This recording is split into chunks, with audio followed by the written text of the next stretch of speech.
This is the Fucare Libra, and what struck me right away is how it smooths out rough streets and light trails while still having real muscle for hills, even with a passenger on the back. I stopped bracing for potholes and loose gravel because the ride felt planted and calm. I would call this a fat tire, step-thru, utility-focused electric bike.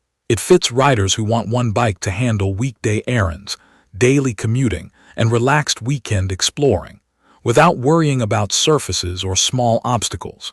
If you need to carry a lot of weight or give a friend a lift now and then, it makes that feel easy. If you have to haul a bike up a few flights of stairs every day, that is where this one asks for a bit of compromise. The frame is a low step-thru, and that shapes the way I use it. Getting on and off at traffic lights or when I am loading groceries is simple and stress-free. The tires are fat, 20 by 4 inches, and that width is not a gimmick. On loose gravel, wet grass behind my building, and bumpy alleyways, the bike stays composed and predictable.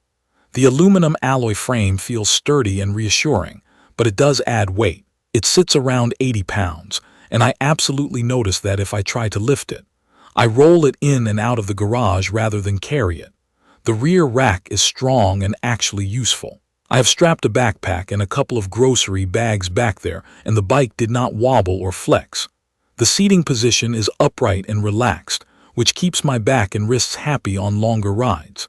The seat is padded and height adjustable, and I can fine-tune it in a few seconds. Setup was painless. It arrives mostly assembled, and the included toolkit covers the last steps without any surprises. I added the passenger bits, a backrest and footrests, and those were straightforward to bolt on. To start riding, I switch on the battery, then hold the power button on the handlebar to wake the system. The display gives me speed, battery level, and pedal assist level. In bright midday sun, I do need to tilt my head a touch to read it, which is a small annoyance I noticed more than once. Controls for the assist level and the lights sit right by my left thumb. The throttle sits on the right, and it is very handy when I need a clean launch into traffic or when I am just feeling lazy. Power comes from a geared motor built into the rear wheel. It is rated at 750 watts, and it can peak higher for bursts, up to around 1,200 watts. What that means in real life is quick get up and go from a stop, solid push-up hills, and no drama when I have a second adult on the back. The torque feels confident rather than jerky. Pedal assist is smooth and ramps in naturally, so I do not feel a sudden surge that throws off my balance. If I press the throttle by itself, it pulls evenly without any weird delays.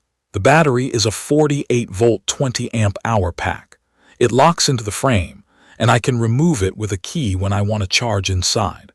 I have been charging every few days with my typical routine of errands and a couple of longer weekend rides. If I keep the assist low and pedal more, the range stretches far. When I mix in a lot of throttle, I land around 50 to 60 miles before I am looking for an outlet. For how I ride, that is plenty. Comfort is where this bike stands out. The front fork has hydraulic suspension, the rear has dual spring shocks, and the seat itself has extra cushioning. Hitting a pothole I did not see no longer means a sharp jolt. On cracked pavement and cobblestone sections, the bike takes the edge off. I took it down a mellow dirt trail near the river just to see how it handled small roots and washboard ruts. The fat tires and suspension kept the wheels planted, and I never felt skittish. This is not a mountain bike, but it does encourage me to explore paths I would usually avoid on a skinny tire ride. Braking is handled by hydraulic disc brakes with large rotors at the front and rear, 180 millimeters each. The levers feel firm, and I get predictable stopping power even when I am carrying a passenger and a bag on the rack. Modulation is good.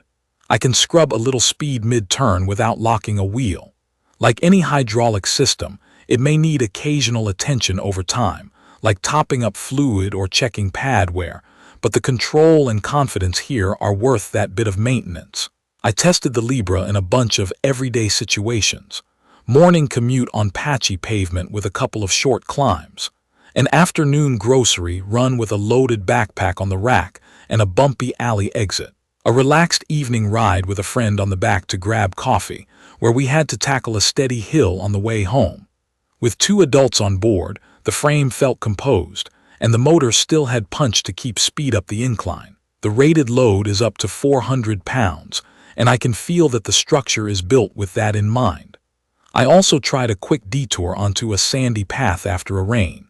The front wheel tracked true instead of plowing or slipping, and I stayed in control. On wet days, the full fenders do their job. They keep the spray off my legs and the back of my jacket, which makes a real difference when I am trying to show up somewhere looking presentable. For my daily use, I like a mix of pedal assist and throttle.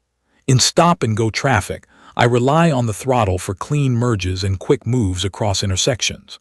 On longer stretches, I set a moderate assist level and spin the pedals at a comfortable cadence. The bike keeps me cruising without wearing me out.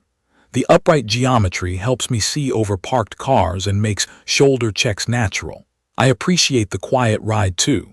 The motor hum is there if you listen for it, but it never becomes a distraction. There are a handful of touches that make life easier.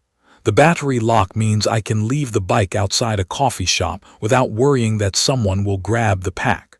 The lights at the front and rear are bright enough to be seen, and they are integrated so I do not need to manage extra clip-on lights. The included lock and tool kit got me rolling the same day without a trip to the store. The chain stays relatively clean, and because the motor is in the rear wheel, there is less to fiddle with in terms of drive belts or tensioning for the electric part of the system. It is not all perfect. The weight is the biggest compromise. If your routine includes stairs, that will get old fast. I also wish the display had better visibility in direct sun.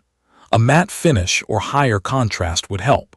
The only other thing I keep in mind is that any hydraulic brake system needs a little attention over time. None of these are deal breakers for me, but they are worth knowing before you decide.